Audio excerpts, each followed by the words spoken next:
Hi. I've been shooting film for a while now, and I think it's fairly safe to say that I'm pretty invested in it at this point.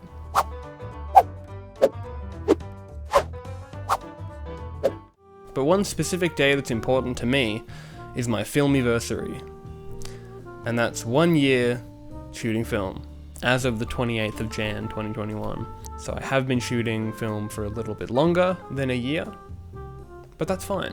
If we both act like we don't know that, then we can enjoy the video together. And to celebrate my 1 year shooting film, I went on a little trip with my family and my best friend Tom, and we went back to Wilson's Prom, which is actually the place where I not only shot my very first roll of film, but was actually my very first video on this channel. If you haven't already seen it, you should go and watch it. I mean, it's probably not actually that good, I haven't watched it in a while, but it was still my first video. So once we arrived, we went for a little walk, just to sort of soak up the scenery, and I took a few pictures.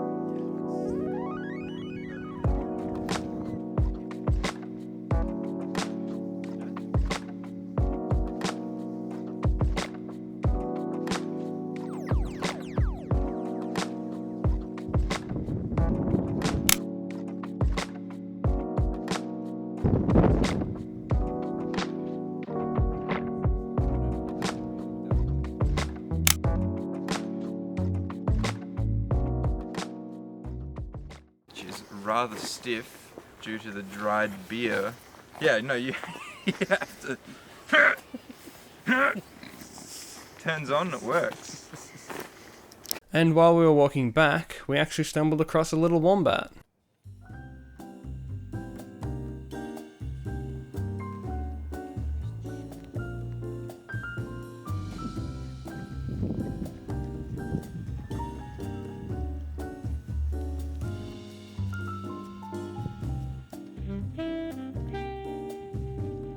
And this was actually the first time Tom had ever got to pat one.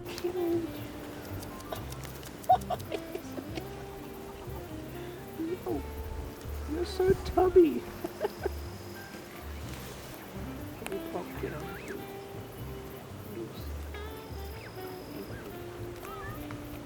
Ours is so chill. You wouldn't think that a wild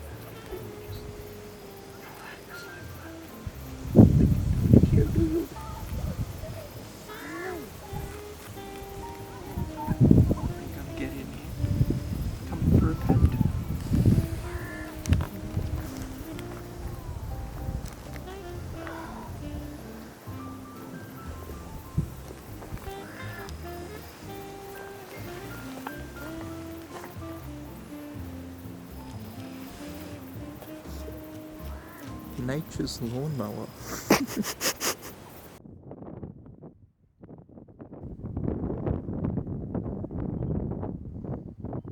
But once we let our new little friend go off and get some dinner, the sun had pretty much started to go down.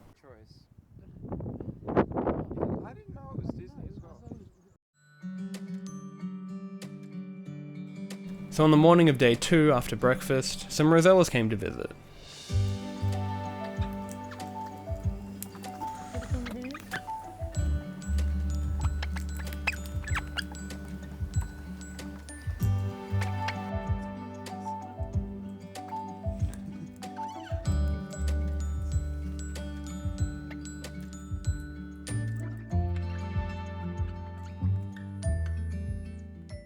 Now, I'd bought some Ectochrome a few months prior to this trip, but I wanted to sort of save it for my Filmiversary. And after loading it, I came back to the lounge room only to see that we'd been blessed with a visit from Stumpy. But today's activities started with a small hike.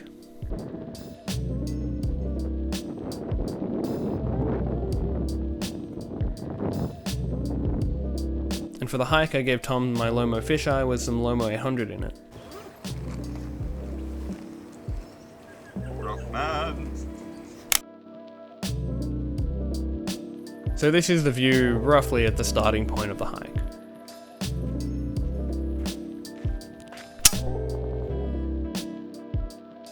And this is foreshadowing.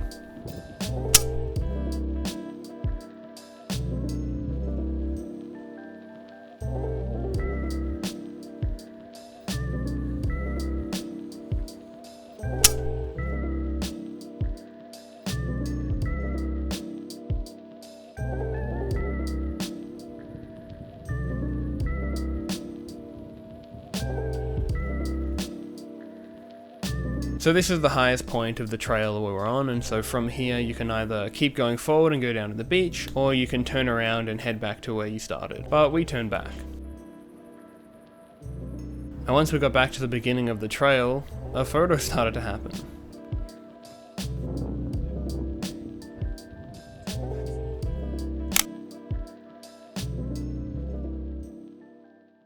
So next on the activities is we went to Squeaky Beach, which as the name suggests is a breeding ground for seals, and it's actually quite special. You can go there and you can get really close to them, you can hold them in your arms, and it's called Squeaky Beach because you can hear them sort of squeaking around when you're in the car park. Haha, only joking.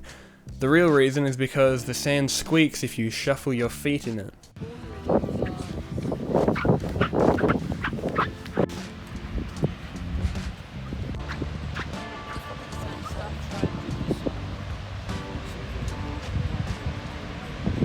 Silhouette is known by the locals as the Naked Lady, but I like to refer it as the Giant Rocky Boob.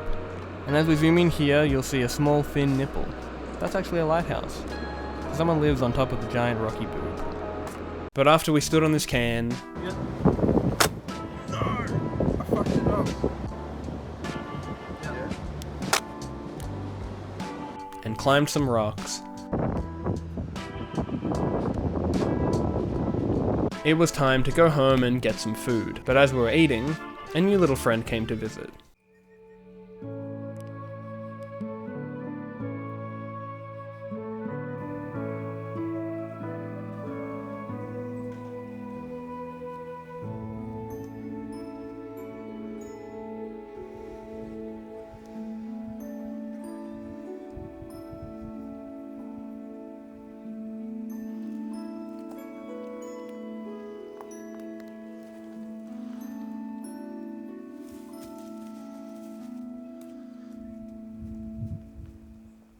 Now, unfortunately, I didn't get any photos of him on film. I'm definitely going to try and do that next time I'm there. And I'm also going to bring my monopod, because handheld at 600mm is not very video friendly. So after we enjoyed some more quality time together, we set off to go to another beach for sunset this time.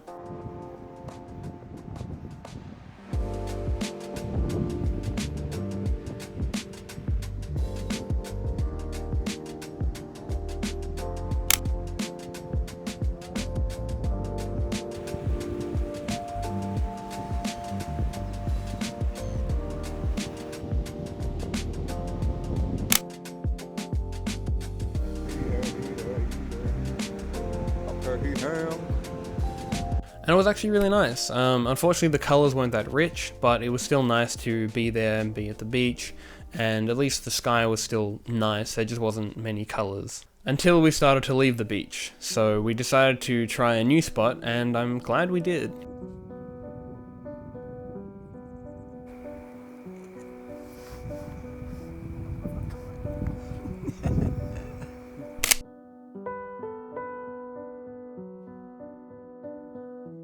And maybe it would have been nicer to be at the beach while the sun was setting and we have the nice colours, but I'll never know. What could have been?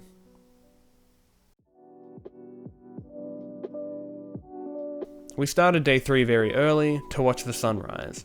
Normally I try to do this every morning that I'm at the prom, but honestly the first morning I was just way too tired. However, we did get there earlier than we needed to, and it was very cold. But honestly, the wait was worth it.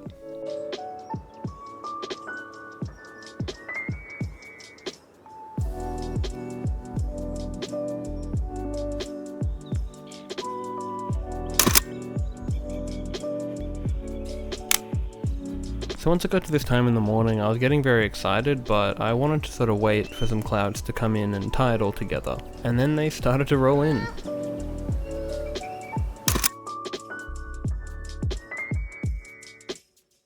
Then it all started to come together, and this ray of light falling over the mountains was beautiful.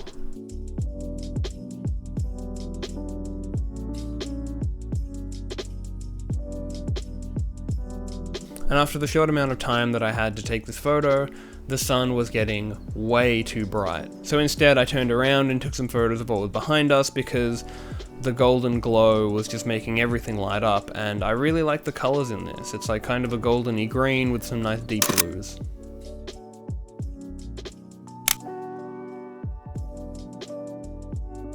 But because the light really was getting too bright, we decided to head back. I knew I'd gotten the shot that I wanted to get, so there was no point staying around and getting blind. And on the way back I took this photo because I liked the fog sort of covering over the mountain. So after that adventure, it was time for breakfast. And another morning walk.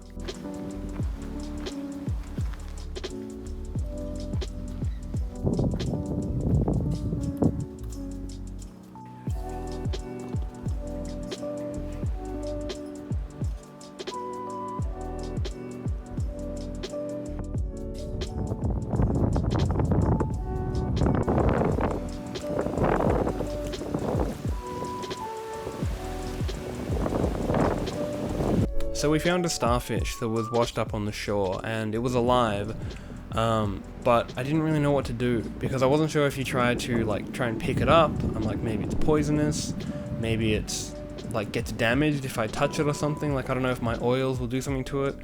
I just didn't know, so I left it there, and I hope it got washed back to shore, but I don't know. I don't know enough about sea life, and I didn't want to kill it by touching it. I hope I did the right thing. So after our long beach walk, it was now around lunchtime, so we decided to go back, and actually was greeted by yet another visitor. But this little guy brought some friends. In fact, his whole family.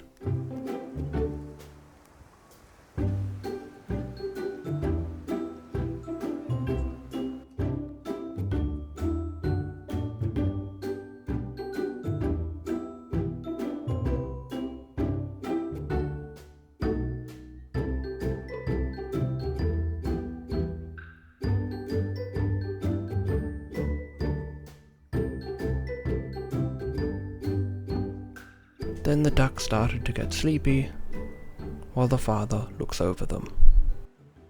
So once I'd hung out with them for a while and got some nice footage, I realized that they were here to stay, so I went over and grabbed my RB67 and took some shots. The first one I took was of the dad, who was just standing proudly and posing perfectly for me. I was shocked at how chill he was and how much time I'd have to take each frame. I even got a viewfinder shot on my phone.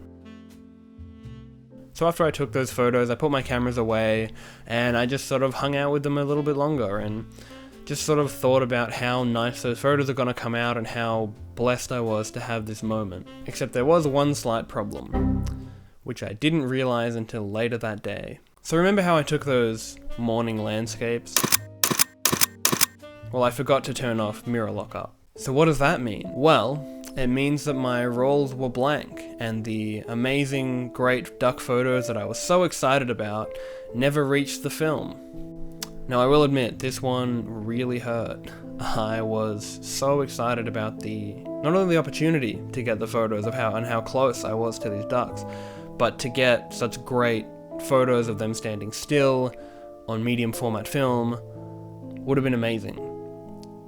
Very bummed about it, but you need to learn these lessons somehow, and I've never made this mistake again, and I don't think I ever will, because it's always just going to stick in my brain about how I missed this one photo. So, you win some, you lose some, as they say. But going back to the story, to when I didn't know that the photos were blank yet, we were about to set off on another hike, only to get told that the hike trail we were going on is now closed due to bad weather. So I was pretty bummed at that point. But instead, we talked about it and we decided we were going to climb Mount Oberon, which is the mountain that I showed you earlier. So I hadn't climbed Mount Oberon since I was like 16, and Tom had never climbed it at all. So for the trek, I brought my RB67, my Olympus XA, and my phone, because I couldn't really be stuffed carrying the RB67 and my Sony, mainly because the RB67's heavy enough. I didn't want to add to that by adding more cameras. The Olympus XA is tiny, and so I just decided I'd film on my phone. So we set off to Mount Oberon. Oh, looks like lovely up there. And upon arriving, we saw that many other people had. But that wouldn't stop us.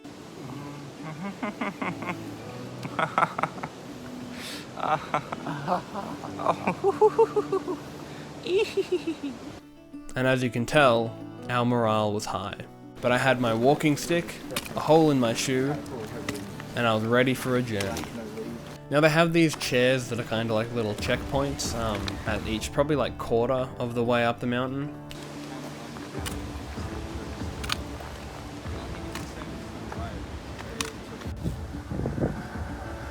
And this was the halfway one. See.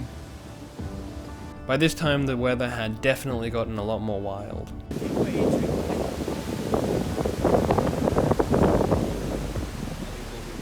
But we weren't far off the last stretch.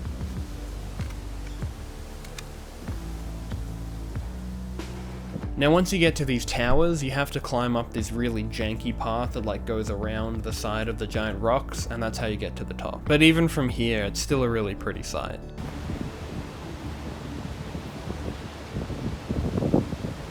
Especially when there was a giant rainbow below us. Rainbow!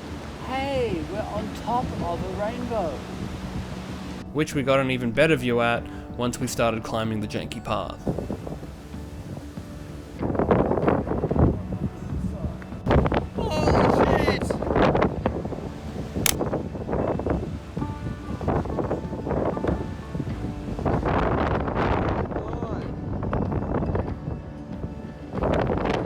Now this was really breathtaking.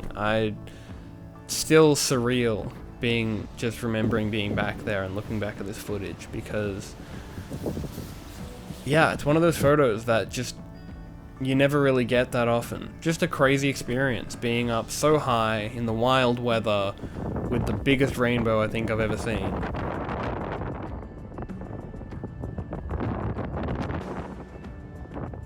And just climbing up a little bit further, you get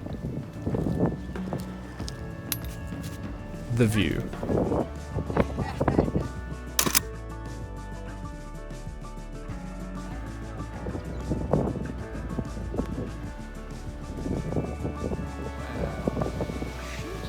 But honestly, this view is always incredible.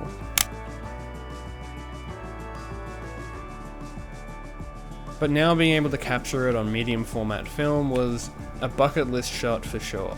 Being somewhere that I've always gone growing up, and now with my new love for film photography, it was truly a special moment for me. So what better way to celebrate than with French fries and 100 plus.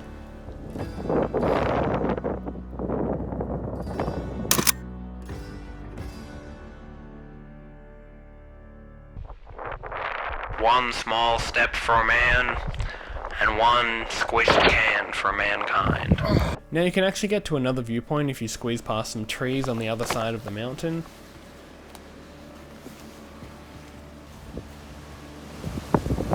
And you can actually see the rainbow from there. But unfortunately the rainbow didn't show up in my photos.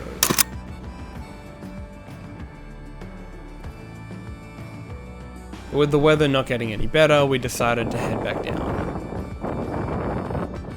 And on the drive back to our cabin, there was another great view of the rainbow. So we had to quickly stop, so I could run over and get a quick photo, and then we headed back. Now you can definitely see the rainbow in this one. Now after our big mountain adventure, we stayed home and rested for a while before heading out again to Squeaky Beach for the sunset. And on the way there, we saw another little wombat.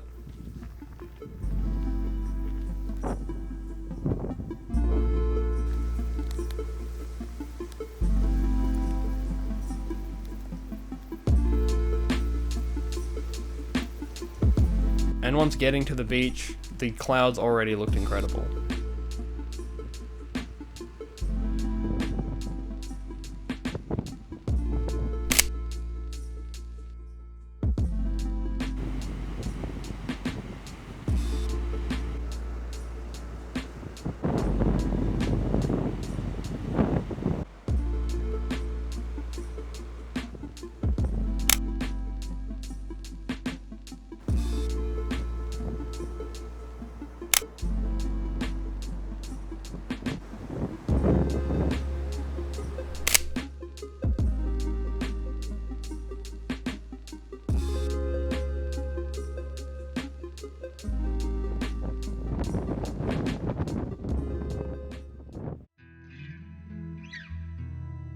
So this is the day that we were leaving. And it's always a bit sad on the day we have to leave, but there was one thing that did make my day. The ducks came back to say goodbye to us, and this time I was making sure that I will not have mirror lockup on.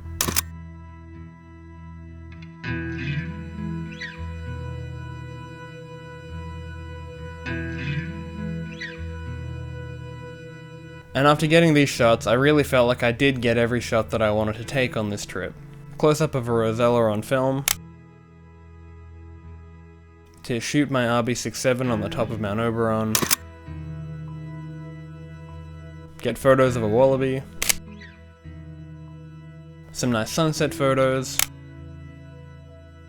and most importantly, a good sunrise landscape. And to top everything off, we had beautiful weather on the last day, so we went for another walk. But after that walk, it really was time to leave. But we did make one stop before leaving the grounds, where I took a Polaroid.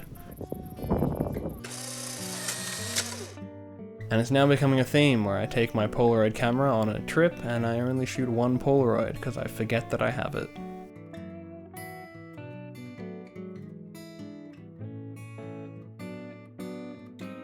Anyway, after I took that one Polaroid, we set off and went home. And that was my 1 year anniversary trip of shooting film, or my Filmiversary. So I hope you enjoyed yourself on this little ride. I think the Ektachrome came out great, and I want to just give a quick shout out to my lab, Ikigai Camera, who developed and scanned my slide film. I still haven't gotten around to dealing with E6 chemicals yet. Hopefully I'll get there someday soon, but because I haven't, I still ship off slide film to a lab. But if you want to see more of my work, you can go to my Twitter or Instagram, which is @migmedia, or you can go to my website, which is migmedia.com. And I hope to see you again soon.